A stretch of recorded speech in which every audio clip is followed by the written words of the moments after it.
start now. Before we get started, I just want to make cool introductions. My name is Sue Blumfaster. I'm the part-time executive director of the Teton Leadership Center, or a program at Central Wyoming College, based here in Jackson. We do have another big event coming up in November 6th and 7th. We're partnering with Bogus from Wyoming to put on a leadership conference.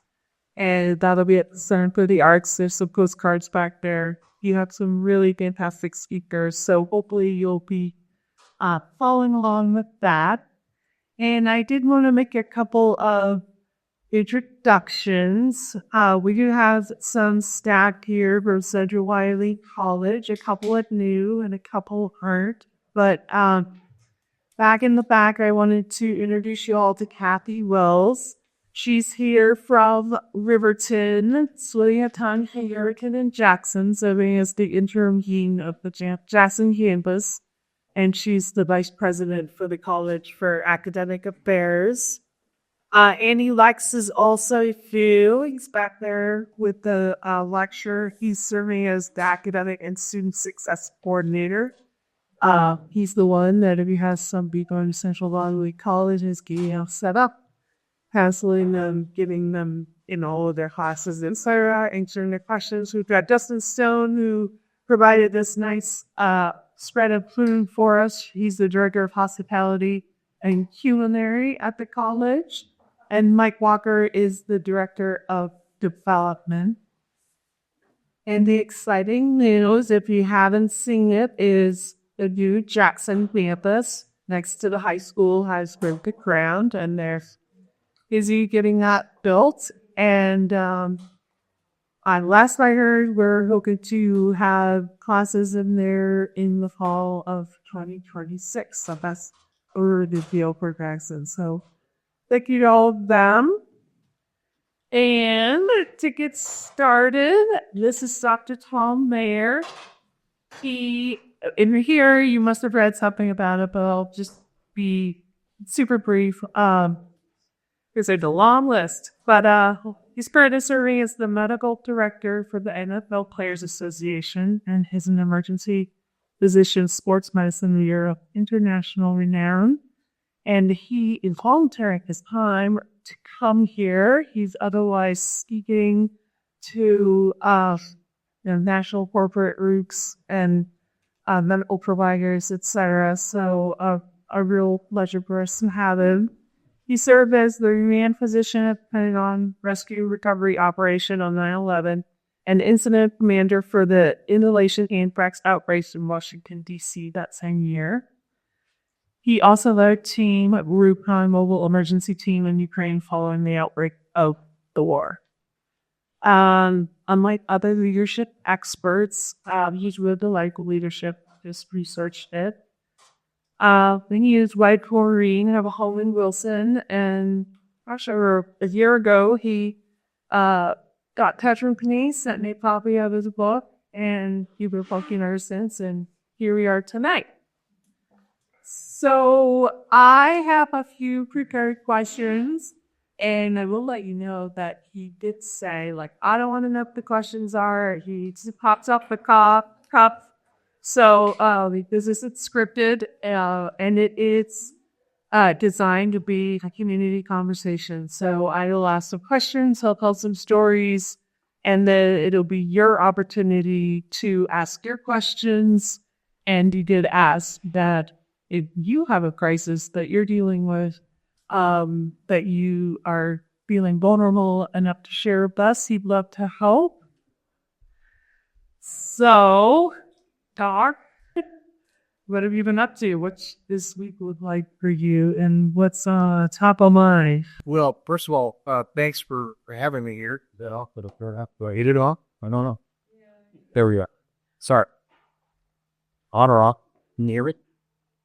That's the worst question, isn't it? Because if you couldn't hear me, you wouldn't know that I'd asked. First of all. So, thanks to you, Sue, in particular, to Central Wyoming College, the Teton Leadership Center, to all my friends. I always feel that I have two categories of people in the world. my friends and the people I haven't met yet. So some of you I will be meeting for the first time tonight, and it's a joy. It's always good to be home in the Ilson. People ask me if I live in Jackson Hole, and I always say I would never live in a metropolis like that.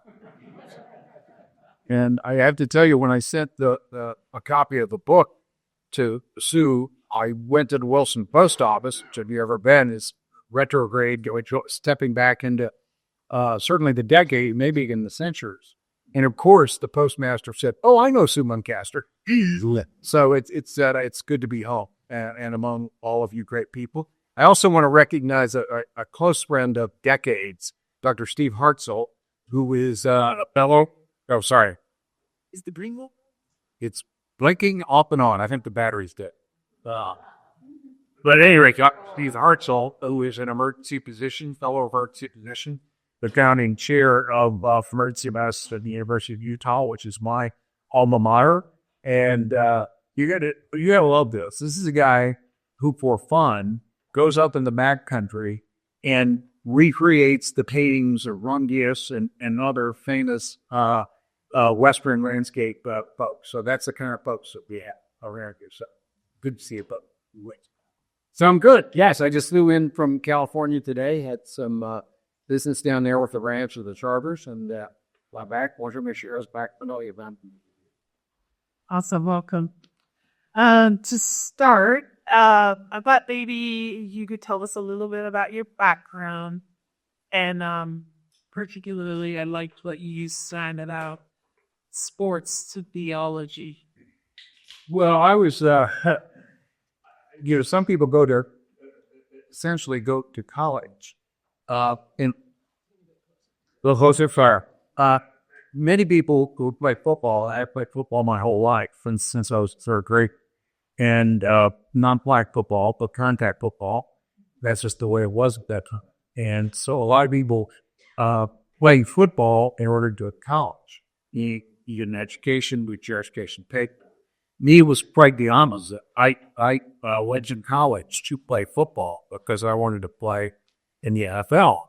And I was a linebacker, as you might guess by my doing yoga, what I looked like.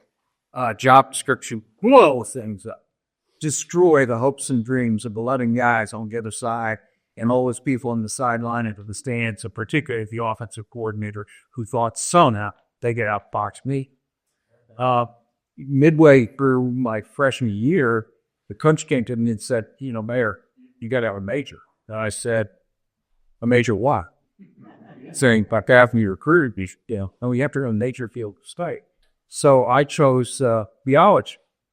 Job description, synthesize, pull together, create meaning out of chaos, confusion, and cacophony. So it was sort of a demonic combination, and I will say both have served me very well as an emergency physician. So I enjoy everything.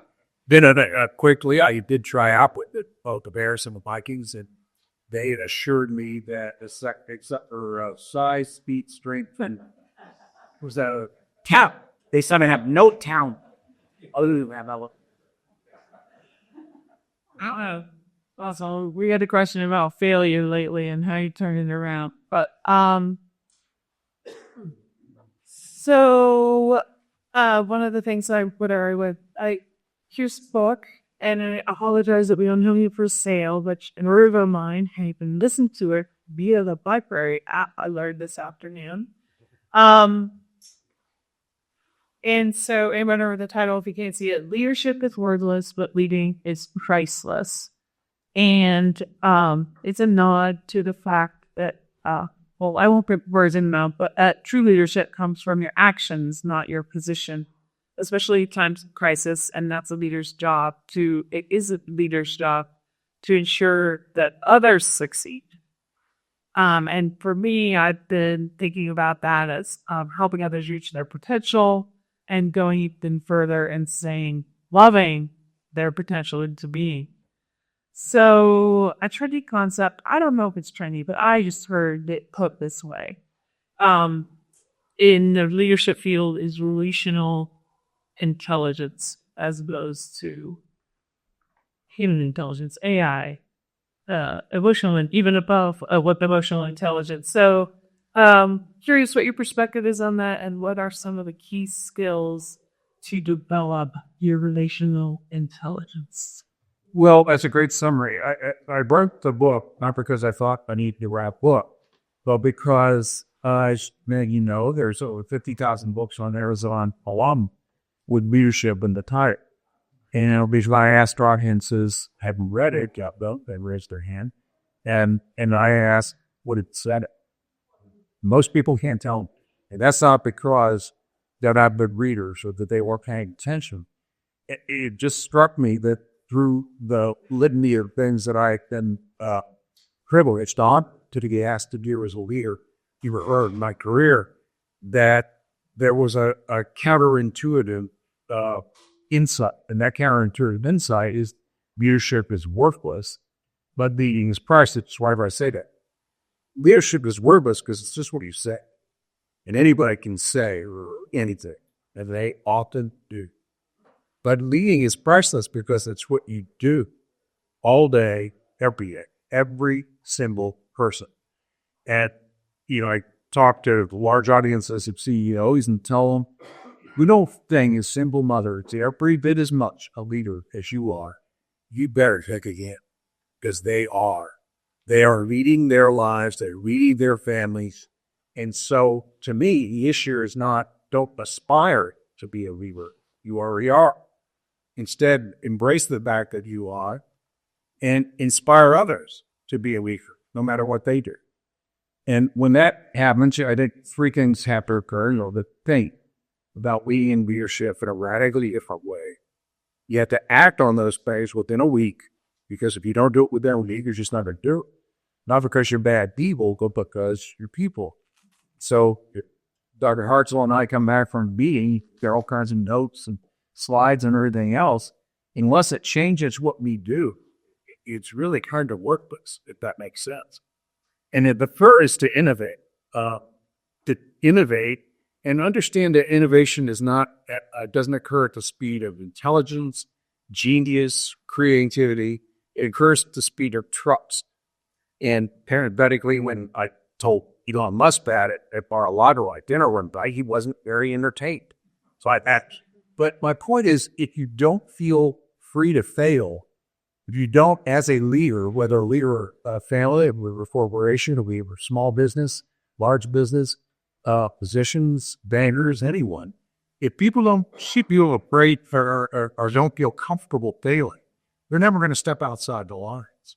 So to me, I make a distinction between the boss, all in capitals, and the boss, of course, is someone who's quite convinced that he's the most important person in the room. That's different than the leader, because the leader is quite sure that her job is to make sure that everyone else in the room feels that they're the most important person in the room. So don't be the boss, be the leader.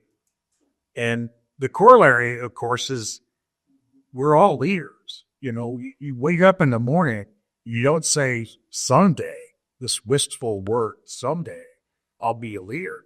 You say today, forceful, I am a leader, exclamation point. The question, of course, is how will I lead? Will I be true to my mission, vision, and values? Will all the things that I do, not just say, but do, be emblematic of where I believe, and if not, learn. Sorry, I'm wrong about that. Any thoughts on relational intelligence?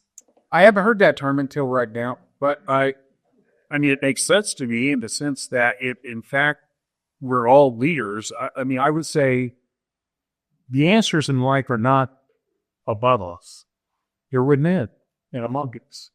And that's relational. That ability to deride and distill and hone and yield, choose a word, meaning that comes from that relationship with others. So the idea of someone leading in anything other than a relational fashion makes absolute sense to me. That makes no sense. They'll be. I also think that the term future leader is satanic, demonic, beneath. like I'm a leader, but you're not. Maybe someday you'll rise to the heights that I did. And I have to tell you a quick story. When I give a talk, I always insist on talking to folks ahead of time so I know what the pain points are and what they're really looking for. Because I always tell them, if you want a canned talk, you got the wrong guy. Don't do that. And in this case, it was sort of last minute. I think somebody canceled. That's what I think happened. I'm pretty sure. So anyway, they put me up in front of this audience, and I show a slide. It says, the future leader. And never call someone a future leader. Right about that time, the Clejoids, or about 1,000 people in the audience, came down just slightly. And I saw a banner at the back of the room that said, Future Leaders Conference. And it basically told me that. But the point is, your kids are leaders. Hopefully, they're not future leaders. They're emerging leaders, developing leaders. That's what I hope that's what I hope you all. Thank you. That.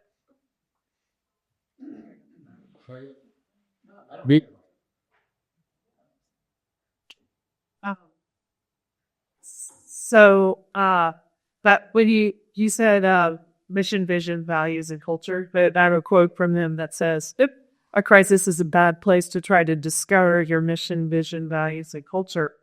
And I'm sure everyone in this room agrees and gets all of that about purpose and whatnot. But can you give us an example of a situation where this didn't happen and lessons learned, or a time when it is super clear and the worst disaster was avoided? Yeah, can you hear me okay? I think I can project well enough. Use the mic. Sorry. Anytime I walk into a facility and I say, how's your culture? And they say, oh, we've got an incredible culture. It's amazing. And then I say, well, why do you have 62% burnout rate among other people if your culture is so great? And I think there's the distinction between what I call the words on the walls and the happenings in the halls, because they're often very different. The words and the music don't match, and whenever that happens, I think it's a disconnect, a dissonance. Robert Lifton years ago, he called it cognitive dissonance, where people look at that, well, wait a minute, you're not acting the way the words on the walls say you should be acting. And that's why I say someday is a wishful word, whereas today I am a leader. How will I lead? What do I believe in? What's important to me? Will I exhibit those not just mission, vision, and values, but kindness, generosity, the ability to interact with others to make it feel that coming to you with a problem was the right thing to do, not the wrong thing to do. And the ability to interact in that way, I think, becomes, as I say, emblematic of a leader to begin with. When we were at the Pentagon on 9/11, you wear a vest in orange with big fluorescent letters that says Command Physician. You can't hide. You better know what you believe in before you get there.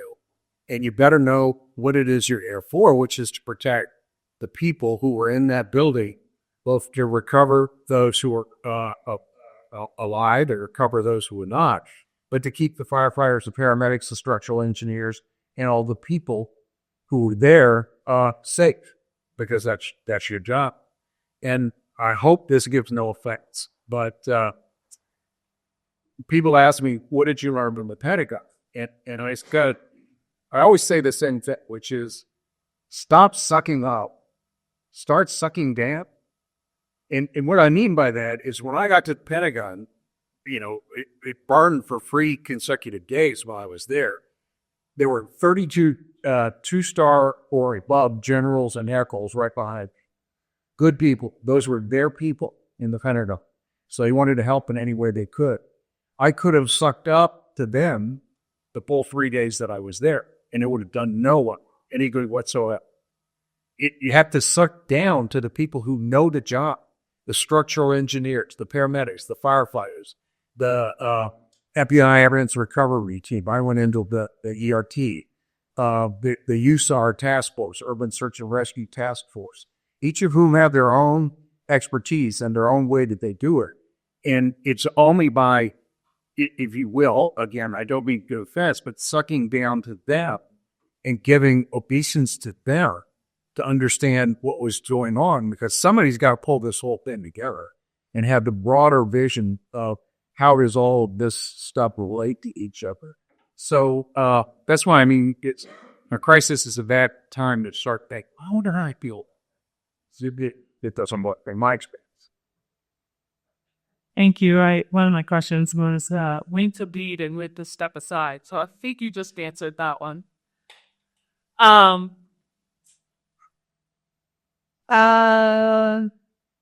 One of the lessons that you offer in the book and attempting to do is that encouraging people to use failure, or not to be discouraged by failure, but rather use it as fuel to take risks and get yourself back in the game. All of your accomplishments and your resume and your highlights, and sounds like a pretty incredible job. Can you give us an example of something, a failure, that you're comfortable talking about and how you turned it around? Well, we ought to have an hour and a half, so this Scott idea is spared a lot of time on my ferries, but I think, and all of us have been there. We've all, but not everything works. If we're truly innovative, then not everything's going to work. I mean, a lot of times, you remember the New Yorker cartoon, guys looking at his cat says, never, ever think outside the box. And that's a joke for those of you got can't very much. But when the boss, we talked about the boss, usually when the boss says, think outside the box, they don't mean that. They mean think inside my box. Think the way I think. Guess what I'm thinking? I mean, are you serious? This is the way organizations, sometimes academic institutions work. They're supposed to guess what the teacher's thinking, the professor's thinking. I mean, what could be more toxic to learning? As opposed to saying, blow me away. Show me what you got. Show me what you could do. How can you do it? I think if you've never heard Abby Wambach, for several years, Abby and I spoke together. I was obviously the warm-up act, and she was the main event. But if you've never heard Abby speak, her commencement speech at Harvard College is 22 minutes and 38 seconds of pure joy. And one of the things she emphasizes is make failure fewer, because it's not all going to work. And if it is all working, then you're playing way too safe. You're really not beginning to think in ways to say they're truly. Beckett, Samuel Beckett was very good at this. He said, ever try, ever fail. No matter, try it, fail at it, fail better. And that sense of fail better only comes when you look at failure and say, how am I going to use this to motivate not just me, but my entire team to be able to learn from those mistakes? Simple question. 2000 NFL draft, the 199th player taken in the 6th round of the draft. Anybody guess who that is? Tom Brady. And Tom was a good friend. I'm not trying to name drop, but that's my job, is to take care of the players. Can name every quarterback taken ahead of him, what round, and how he beat their butt the first time, the second time, and third time. He used failure as fuel to motivate him throughout the course of his career. Because obviously, the whole bunch of NFL scouts kind of got it wrong in terms of how that worked. And I think there's examples in all our lives as well. Kids say to me all the time, I got this really bad teacher, he's not lecturing very well. It's boring. Here's Kadir. I go, yes, that's great. It's great. And they look at me and I say, now you know how not to teach when it's your turn to teach. And it's always our turn to teach. So, I think you learn from both great teachers and great folks that motivate you, as well as those who maybe you don't want to be quite like that, because those failures are ones you prefer not to. Thank you. I got a few more questions, but I think it's best that we open it up to you all to ask your questions. And mine over here will pass around the microphone. Take away. red here. As a former linebacker, could you go back and ask about football for a moment? Sure. Do you see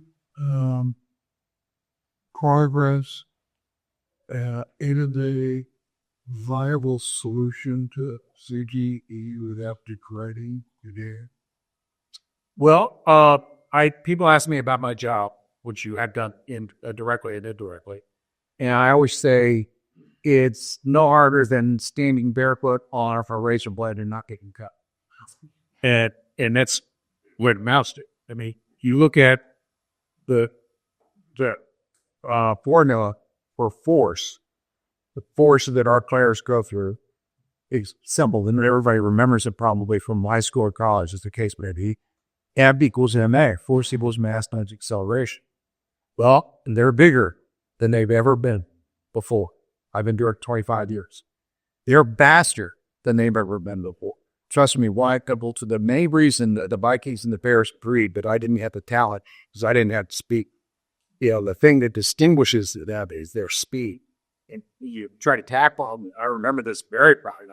It's like I thought him was new year. They're so fast. That's what distinguishes them. I'll give you an example. The guy who hired me for my job, Gene Upshaw, arguably, or perhaps inarguably, the best left guard in the history of the game, played for the Oakland Raiders, 14 years in the Hall of Fame.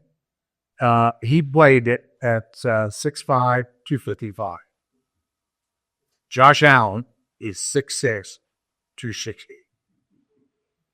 Gene would be about big enough to be a quarterback. And I don't doubt he would have been very successful as a quarterback as well. But, and I'm not debating your question, it's, the calculus that goes into how do we make this as safe as impossible game while retaining the character of the game, the enjoyment of the game that our players get out of that. There'd be massive changes in the helmets. The helmet I wore was a bike helmet, if you could imagine that. By the way, because you bike helmets are bicycles. Well, yeah, then there was the Riddell ESR4. And successfully, we went to the crash study lab and we put these helmets on models. We also tested them on the field to figure out which were more safe helmets. So while we still have about 180 concussions a year in the NFL, I like that. But it's down about 40 because of those helmets, because we don't let them use an unsafe helmet. You've seen kind of creepy-looking Guardian caps, adopts with the Packers in year and night. Wears one during the game. And yet we had two players last year who had Guardian caps on who still got concussions.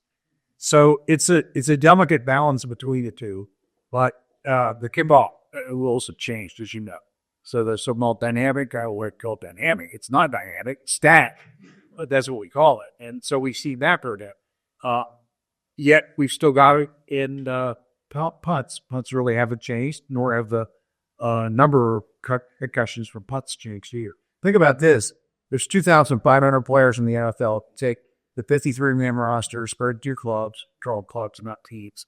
But then you take the P squad, practice squad, which goes up to about 8. It's about 2,500 players. There's 7,000 injuries in the NFL every year, 3,500 of which are lost time injuries. So the injury rate in the NFL is still 100%.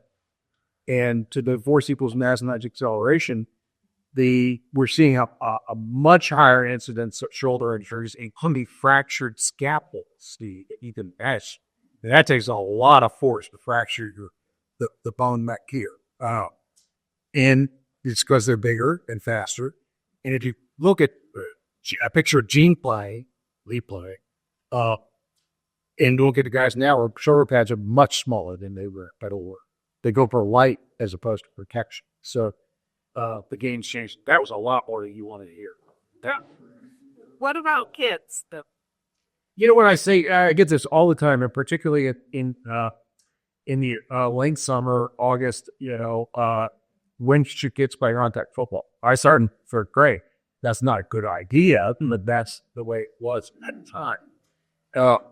I used to say, I personally, our kids played football. They played lacrosse, serious mountain bikers like your boy. And I always say, no, you don't start playing contact football until you're about 12, 14, somewhere. Why? Because you're not going to learn anything up until that time that you can't learn in flag football, 7-on-7, passively. You're not really going to learn any technique, hat hands, as we say in the league. So that's my advice. Then if somebody wants to play football, that they got. I told my boys when they were younger, anytime I was in town, I was at travel a lot. When I took them to school, every day that they were in town, or I was in town, I'd drop them off at school and I would say, one more step in the journey of discovering where your deep joy intersects the world's deep ease. I swear I said this to them. They prefer to kick bucks at my chest. When I hear that deeper from their dad. But my point is, you have to start with your deep joy, not the world's deep needs, because the world's deep needs are infinite. And what does that mean? It means, you get a kid who starts playing contact football at 12 and they got light in their eye. They can't wait to get out there. You probably got a football player or two. Others, maybe not. There's other sports. Thank you. Awesome. So we didn't say this before, but the first 5 questions get a book. He's $2. Coming back to leadership, I'm wondering if part of the reason I wrote this book is that it is a commentary about leadership in the United States, in that maybe people don't understand the difference between leadership and being in the corporate world and in the political world. Is that part of the reason? Is so we comment on some of the agency leaders aren't leading the way you lead?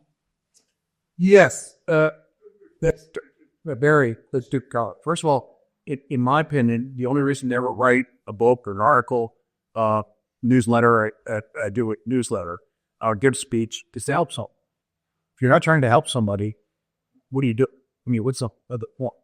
And so the point for me was where there's some counterintuitive lessons, even contrary lessons that I had learned from what I had been exposed to, that led to different conclusions than all those 50,000 leadership books that I was talking about, including, what I see too often is top-down, directed, do it because I said so, do it because I'm the boss. And it's amazing how many people take delight in that term, the boss, which to me, I hate, personally, I'd hate to be called the boss. When they call me the leader, then I'm all good with that. A lot of organizations say team, but they don't play team. They talk about teamwork, but, it's all about what create the people and the C-suite. To me, the C-suite has a role, but the C-suite is not near as important as the B-suite, the people who do the work. Because if we're going to design innovative ways in a mission to speed of trials, and truly ask people to think outside the box and come up with innovative solutions. I've been in the C-suite a good bit of my life. We're going to screw it up. Why? Because we don't do it.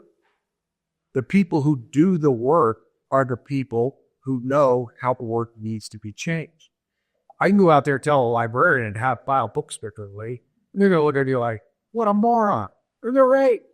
I don't file books. I thought the Dewey Decimal System would last forever. And it turns out it didn't work out that way. I designed to see. But I really do think it's a fresh way to think about things. And I just don't think people should stand in line. Again, the answers are not above us. They're within and among us. And I had not heard that trends. Relational intelligence. Relational intelligence. But I'm going to see if I can get credit for it. So, does that make sense? Yes. When the Soviet Union collapsed,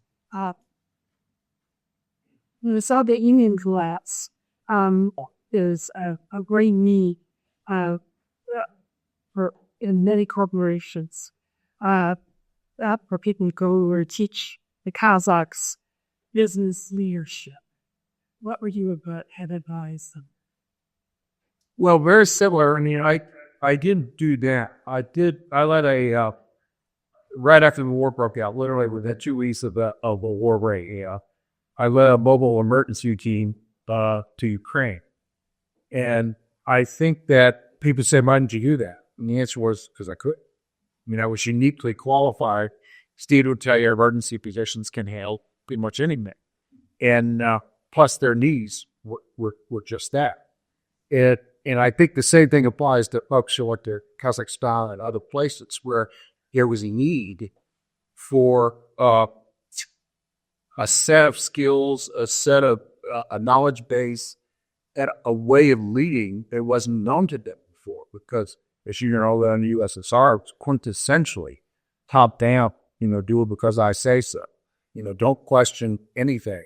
Or we had places called Gulag or something like that.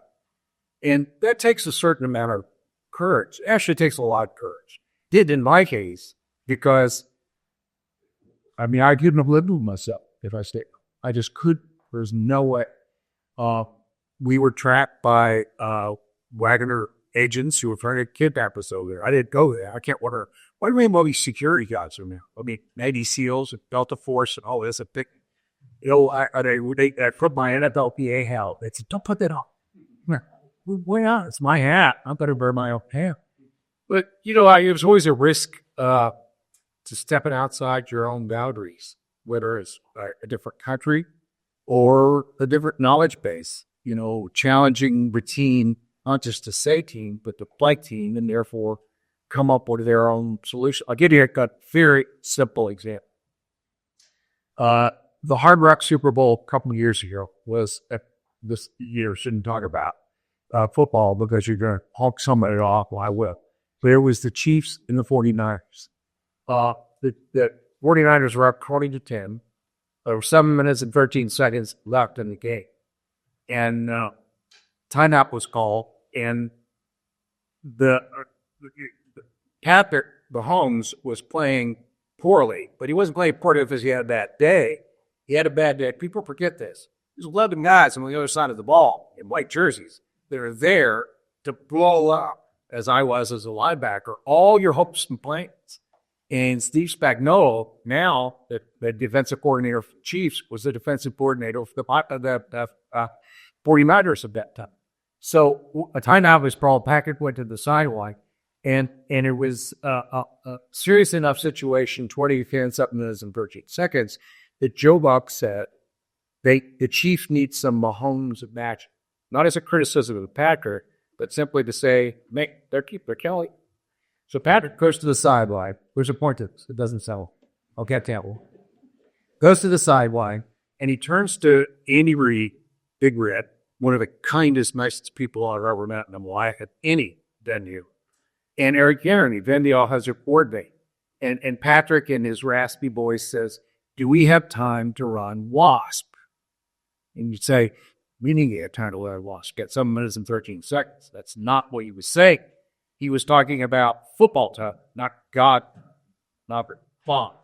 But can you get me enough protection to run a play called WASP?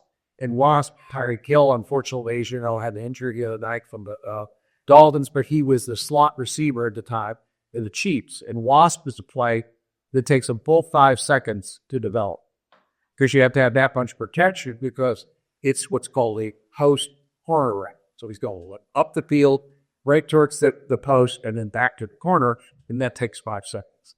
So that was his question. We have time to run walks. Goes in the huddle, and the play call is gun, train right, 2 to 3 jet chip wasp, white club. Give me $1,000. You tell me what that for. But, Dr. Artsel and I have a language. If we say, Mrs. Smith, not by patient, Mrs. Smith in range 6 has a ventricular attack in this rib there with unstable vital signs, hemodynamics. We know exactly what that looks like. And the same is true in every business you're in. I don't know the language of your business. I know the language of football. I know the language of emergency medicine. So what that means is gun means shotgun formation. Tray right means Travis Kelsey, number 87's on the right side, but trips left. So Trey right means Kelsey to the right, but 3 wide receivers from the left. So it's gun, Trey right, 2-3 jet chip. That's the line call. The offensive linemen know exactly what to do. He's chipped to the outside, to the outermost threat, because that's where Patrick can do slaughter pro. And wide gunnel means that the 49ers were cover for 3 defensive backs across the top. So Kelsey is essentially designed to go down and out to the right to pull the safety on that side away from the middle of the field. And what's my point? They know not just what their job is, they know what every other person on that football team's job is when they hear that call. And the same is true or should be true in our businesses and in our lives and our family. When we're talking about how we, want our husbands or our wives or our kids to interact, there should be a taxonomy, a vocabulary that we use. So what happens is they get to coverage. Spagnuolo, right? You're up a blitz to the outside, and right as Patrick released the ball, and he got Creighton. Well, he got his 5 seconds. Ball traveled 57.1 yards down the field, almost impossible distance to go. The Wasp, Barry Kill was wide open, and it blew the game wide open. Maureen and I were there, 2010, saw that play go left. People going, what are you aiming for? I said, the game's over. The Chiefs are going to win this. Go away. So what's my point? Who called that play? Big Red? Eric Bentley? Patrick. So my question to you is, in your families, in your organizations, can anyone call the play? If not, why not? And the people who went to Kazakhstan and the people that I went with, like Great Teton in Ukraine, we called our own play. We call our own autos because we're on the ground. You need to be done. So that's a longer issue. Why did you leave? Why did I leave? You went in that state of Ukraine. My what? Asked me to sing it. She thought you despair. But, and actually I didn't do anything about this kidnapping stuff at the time. But we actually pulled out after a month, and a fresh team came in because paramedics got a lot closer than we thought. Yeah, I'm not sure I would have been much of a prize for the Soviets, or not Soviets, I should say, the Russians. But it was an honor. It was an honor. We took care of 350 people. Woke up in the morning and we sat it up and went wherever the sounds of gunfire would and took care of folks. So we real. Yes, sir. I have a question. And it relates to lead a dysfunctional organization. Your advice on that. You and I both worked for the federal government. I worked 40 years for the National Park Service, which is a wonderful organization, but it suffered from all the regulations, the things that had built the government over time. And sometimes we had to make choices that we didn't want to make. And for instance, the CBC, the woman that just left, because she was not satisfied with what she has to do. When do you leave? When do you stay? And when do you do the best work inside versus outside? Well, it's a great question. Thanks for asking it. And I would say the work begins within. I always say number one, every team member is a leader. Lead yourself, lead your team. Every team member, this is counterintuitive, you're not. Every team member is a performance athlete. We're different than my athletes in the NFL. So all 2,500 involved in a cycle of performance, rest, and recovery. Performance, rest, and recovery. So we neglected rest and recovery. Not just in the NFL, not just but in life. And I would say probably the Park Service as well, in terms of that ability to recover from the massive, drastic change that goes on. But the third insight is the work begins within. And it always has to start within, but within the individual, because we're serious about changing organizations, innovation, speed of trust, making better our fuel. And we have to be serious about let's make the transformation internal first. but then internal within the organization itself, in terms of saying, I would say, what's the data? What's the delta? What's the decision? What are the data that disconfirm my vision, your vision of what the organization should be? What's the delta between what's really happening and what we see that should be happening? And then the decision is what we're here about. So I'm a little impatient with those who just give up and walk away, because I'm not wanting anybody to get or ever would. But, it really is your deep joy. Then invest in the deep joy to be able to say, okay, what would have to be true? I always say three things. You want to change something, three questions have to happen. Restate. Number one, I need your help. I need your help. If you ask people to help you, they can be the nastiest person on the planet, but if you say, I need your help, they usually will try, at least. Number two, what would have to be true? What would have to be true for you to feel that the Park Service was living up to its mission, vision, and values of people? And then, number three is, what's the decisions been made about, this is what we're going to do, this is the innovation within the trouble, this is what we're going to do differently to get us back to where we think it should be. That I always ask the whole team, is there anyone in this room that can't enthusiastically support what we, not I, not point to you, but the question you ask, but what we decided together? Because that cuts people on with the past and says, don't go out of the show and start complaining. That was a colleague who'd have hooped our back. I was speechless there, what they're seeing. And we see that in organizations. We see people do that. So I think it's always reform within ourselves, reform within our own organizations.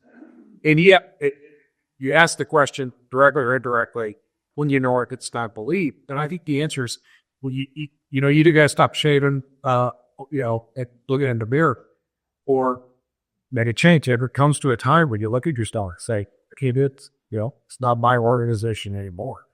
And I don't personally think that there's anything wrong with that, as long as the theology major, or Reinhold Bieber said, before undertaking the ultimate steps, you must always take the penultimate steps.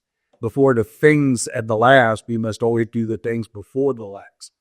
And as long as, we have to give it out, not try it, then I think it's perfectly honorable to say, sorry, not for me, not now. Does that? It does. It was a very confusing time in the government. And like I said, I love the National Park Service and Snooping, so it was a wonderful career. Thank you. Sure. So when I go in, we live just south of the park. So we go into East Wilsonry most of the time. I go to the airport that way if I can. And my versus the ranger there, I would say, hey, creating joy again, huh? They look at me, I said, yeah, you're not just grabbing tickets and kick life and money, you're creating joy. And I can't tell you how many times I'll pull up, see the same person and go, create joy again today.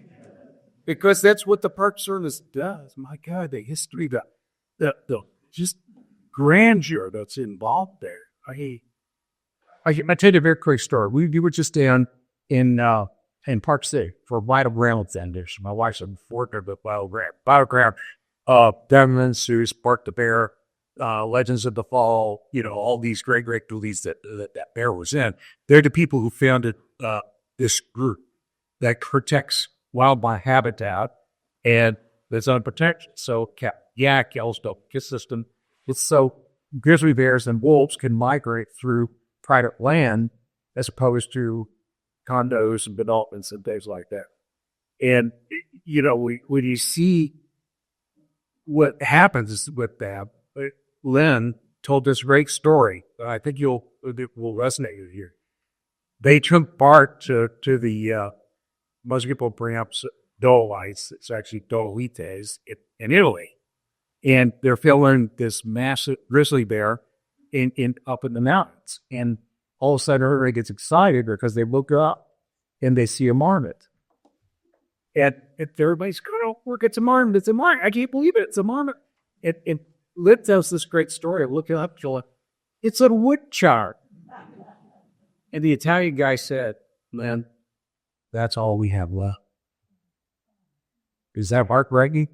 And yet, so thank you for what you do. Going back to leadership, it seems we have a irresistible habit of doing what was done to us as leaders, good or bad, and especially with younger leaders. How do you think about breaking that habit, awareness, like big times when a young leader that I worked for would give me an assignment or share a directive, followed by, I used to hate it when they did this to me. And I just wonder how you think about that. Well, the great Danish writer, Isak Dessen, who's really like Karen von Blix, even not pathetic, but she had to write as a male. But out of Africa, the movie, that's the story, Karen von Blix. She said, all sorrows can be born if you can put them into a story or tell a story about it, which I think is true. So the story, to open point, I started when I was a freshman as a linebacker, which at the time was very unusual because we played a 4-3. I was the middle linebacker. And they didn't put freshmen there because you're calling the signals. And I could tell that the defensive coordinator before the first game, we were doing our walkthrough on Friday afternoon. And he could tell me I was getting nervous about cooking freshmen. And right in the middle of practice, it comes the jumps there off the goalpost and comes up to me and says, Mayor, my linebackers are agile, mobile, and hostile. What do you think of that? I said, oh, coach, that's me. I'm agile, mobile, hostile.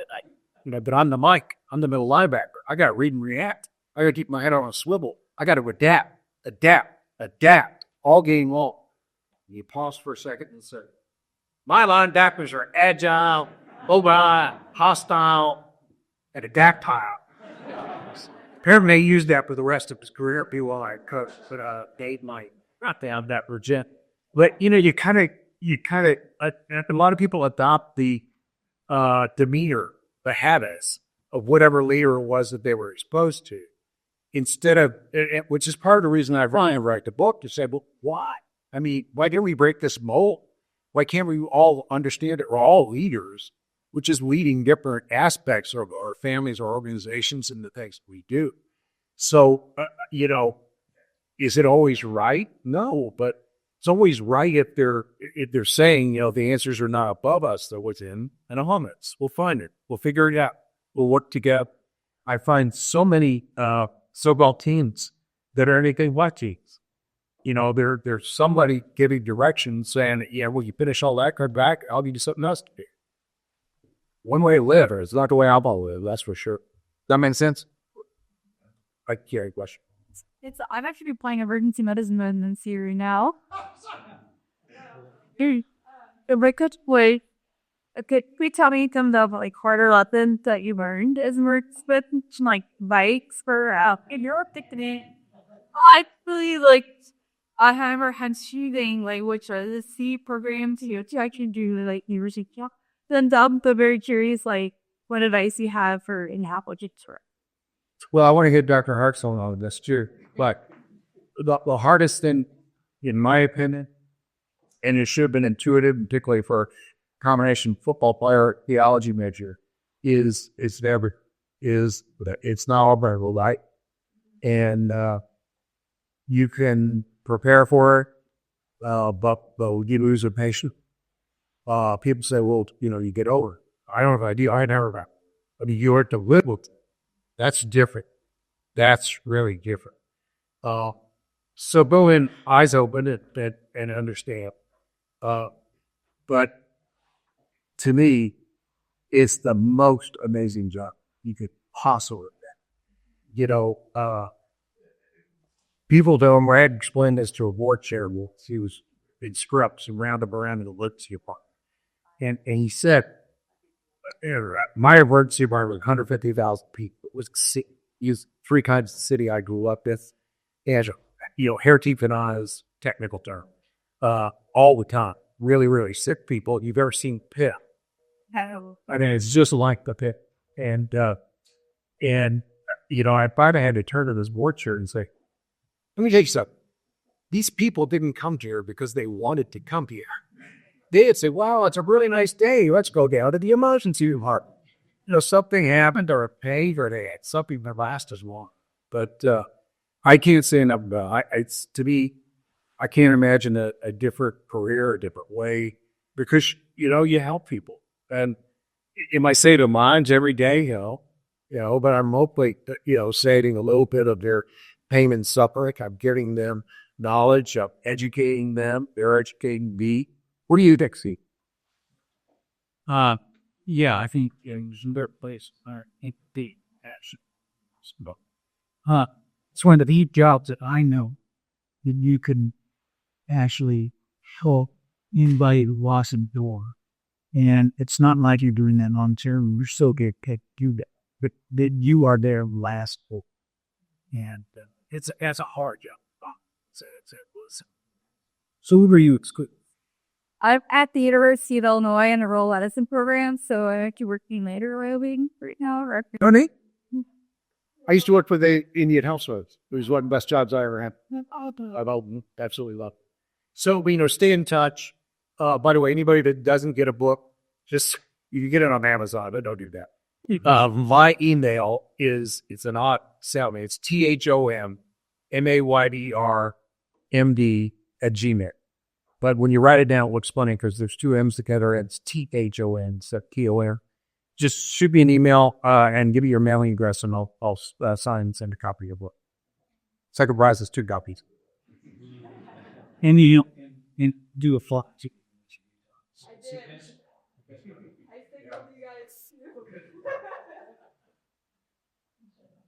Yes, sir. My father warned me years ago. He said, "You will work for assholes." Yeah, I remember one day in particular that absolutely personified. Now my kids are 40 and 37 and 31, and they're asking me, why these organizations that I work for seem so dysfunctional? And then I want to tie that into something you mentioned before, Elon Musk. So there's the Elon Musk of the world, there's the Steve Jobs of the world, that seem to go against everything you see me with measurable great success. How do you want to go in this perennial working for asshole situation? And how do organizations like Apple and Elon's organization succeed in spite of those people?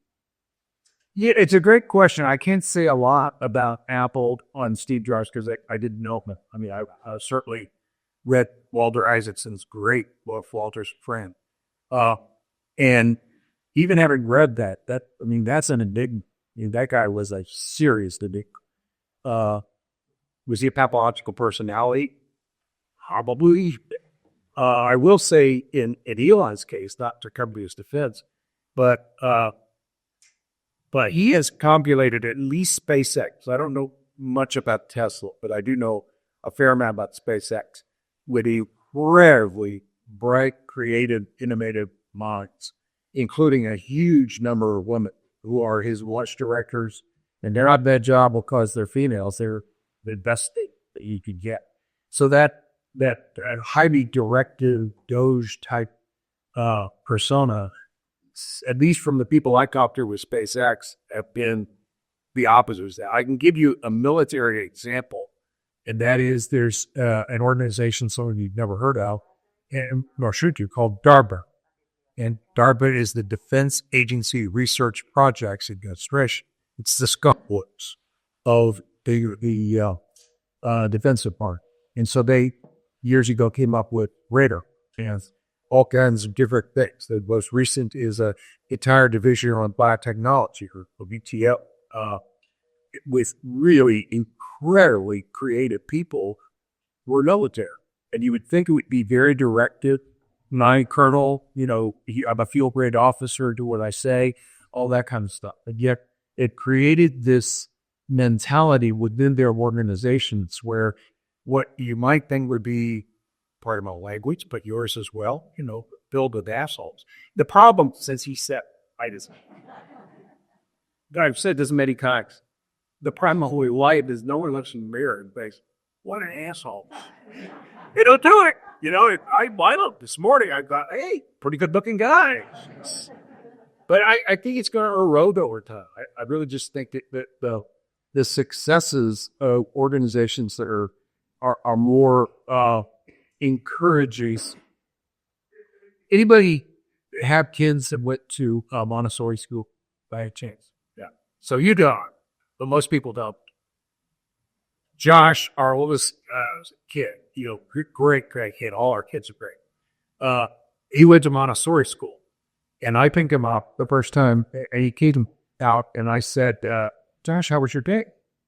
He was 5, 6 years old. He was, "Oh, so great! I spent my whole day in sensory," and I thought, we're not paying money for this school. I'll create apps. And be sensorial?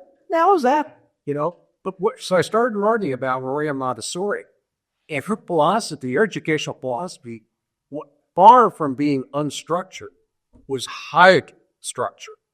But she structured it so highly that the only choices that the kid could make were learning choices, were positive choices.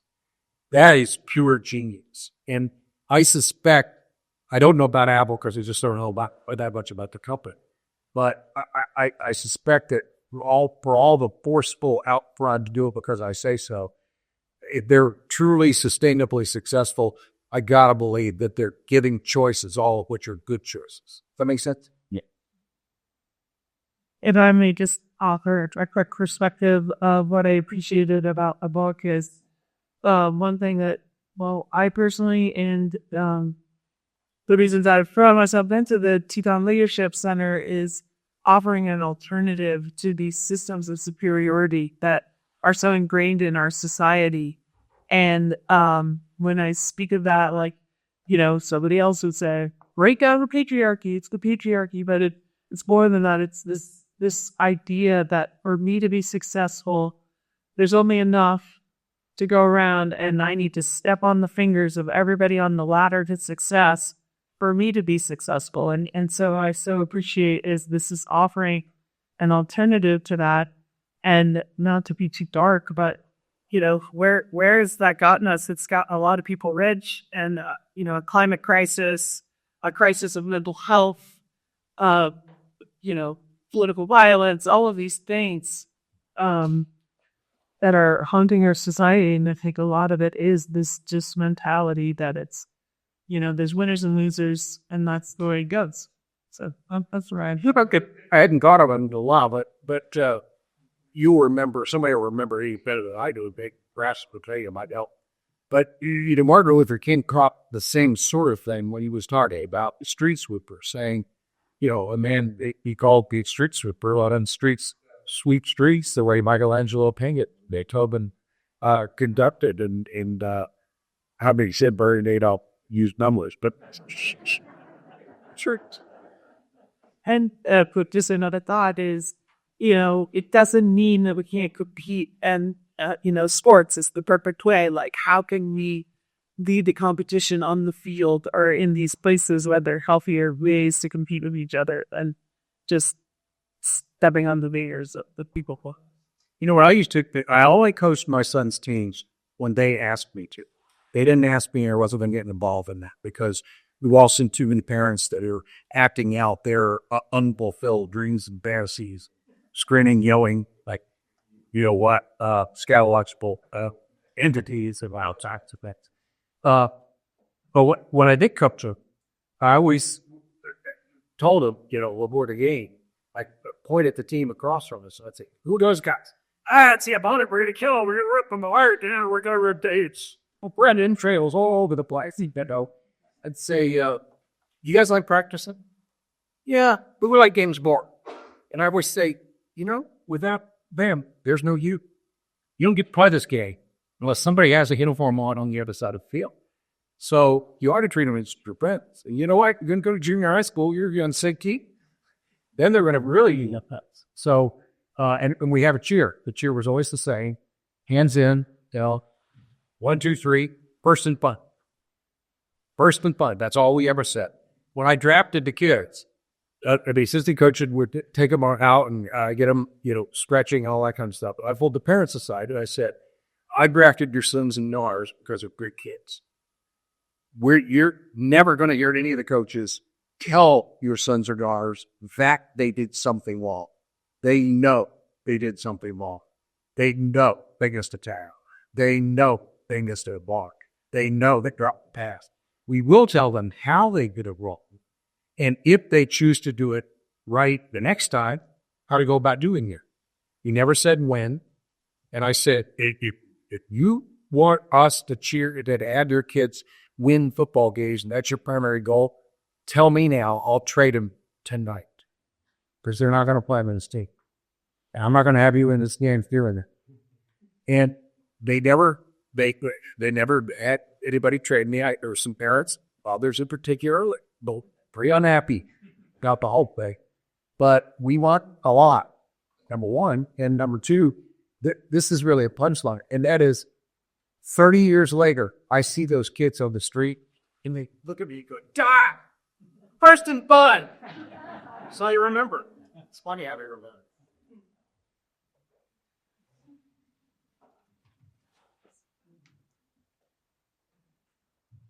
Oh, were you ever at one or 9/11? I wasn't in the building when the impact hit. The chair of the emergency department was a major trauma center there. So once once we got our patients from the Pentagon in the afternoon, I got a call down there saying, "Would you come down and could be the air command position?" And that was a civilian operation, by the way. Wasn't a military operation. It was run. The reason they asked me was I was the EMS medical director for Pentagon Rescue, which is about the 7th largest fire and rescue organization in the world. So that's why they asked me. Not because I was a leader, because I knew where I was doing. We came to it's called incident command. I can tell you another interesting one. That was September 11, of course, 2001. I don't know if anybody remembers the first bioterrorism attack on U.S. soil was in Washington, D.C. And a letter was sent to Sergeant Dashiell's office, and particles came out, and they realized it was anthrax. And talk about argument from authority and people, command. So the CDC said, unless you were in the Heart Center office building, 6th or 7th floor, between the hours of 8 a.m. and 4 p.m., on that day, you had nothing to worry about.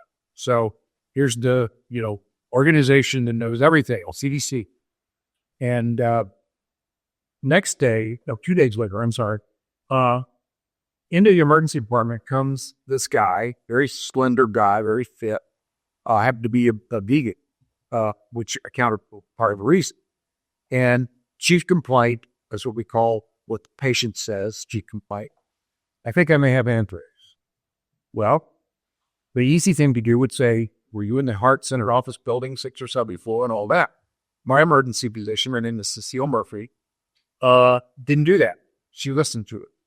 And she said, tell me about my outbreak then. He said, my body doesn't feel right. My chest is off.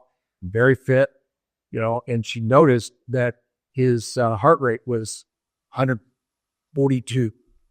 And yet his respiratory rate was relatively normal. And so instead of looking at what the authorities say and reassuring this guy, she paid attention to it. And she listened to him. She said, what do you do for a living? And he said, I work for the Postal Service. And I had the good wits to her to say, where does the mail go from your facility? It's called Brentwood Facility. And the answer was, most of it goes to the sub. So she saved his life. Saved another guy's life 2 days later, because now all of a sudden, CDC says, and the CDC was wrong. They were completely wrong. But Cecile Murphy, my emergency, was her, paid attention. She listened to the patient. I think that's what Dr. Hartzell would say, listen to the patient. And saved his life and saved another guy's life. Not that she saw the guy 2 days later, but because the other emergency physician at Hartford also said, ooh, something's different than we thought. So, I think that in theology, you call it the argument from authority, because I say so. And it just doesn't work very well.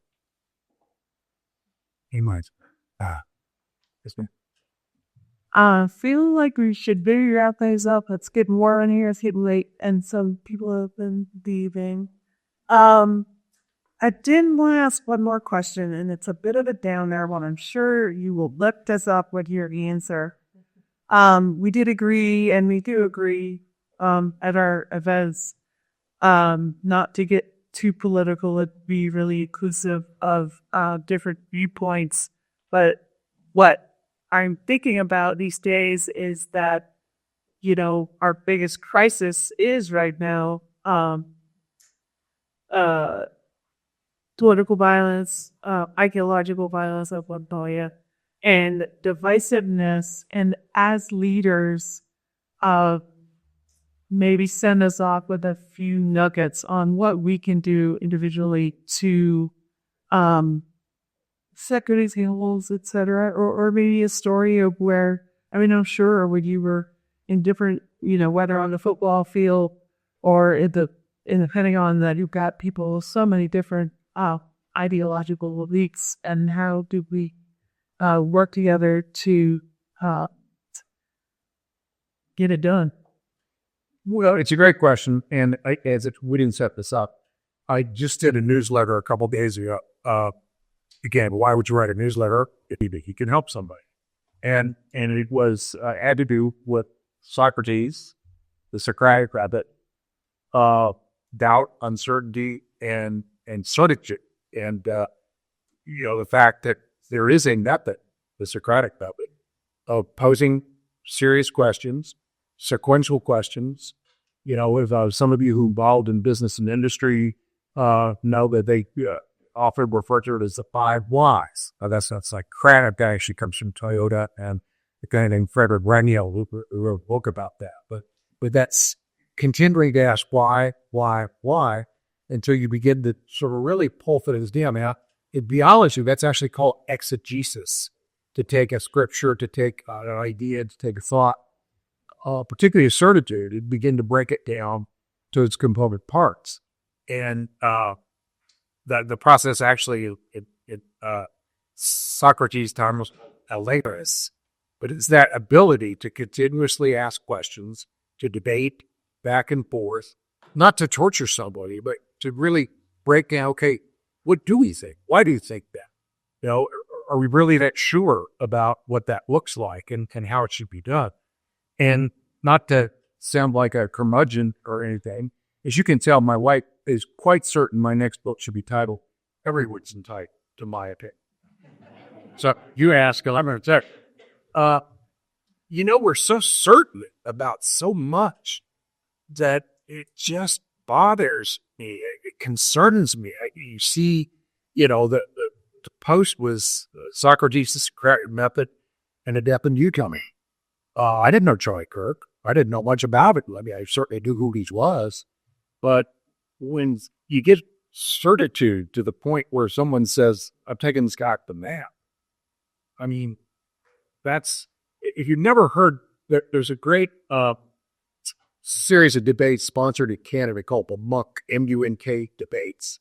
And this one happened to be Stephen Fry, who's a brilliant mind, if you've not heard him, a British guy. But he made the point very near the end of the debate that, we're vase in this constant certitude and certainty. And, he makes the point, this should be a time for wonderful, refreshing, constant doubt. And yet, we don't feel that way. But part of it, I think, is the anonymity of electrons, the ability to, social media or otherwise, to say the most horrible things that I don't think most of us would say that. Unless we get too much at the Cowboy R or something like that. That's another story out there. But I think it's time for more doubt, a lot more doubt. Thank you. Thank you, too.